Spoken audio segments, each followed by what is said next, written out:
Mana shu pultni ko'ryapsizlar, bitta o'zi qolib ketibdi. 2,5 million pul yo'qolgan, o'zini original mana bunaqa pulti ham yo'qolgan. Kecha bo'layotgan voqea, barsetkalarni yo'qotib qo'yganlar akamiz, shu bilan yo'q.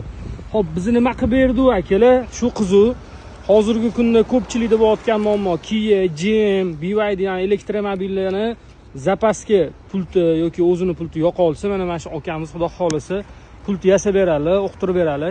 Original GM pulti Cobalt'ga hozir o'qtirib berdi. Anu Novodo pulti bor-u yo'qolgani aka. Kelib bosaman desa ishlamaydi-mi? Yo'q, o'dal tiqib bo'ldi, o'chirib yuborildi u. Mana ishlaydi.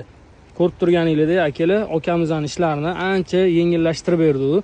Pult o'qitirish xizmatlari bor bizda. Novodo mana shu videoni pultini yo'qotib qo'ygan do'stingizga jo'natib qo'ying. Novodo agarda bitta pult bo'lsa, ikkita qilib qo'ymoqchi bo'lsangiz, kelsanglar qilib beramiz. Uyga tashab qo'yasizlar bittasini.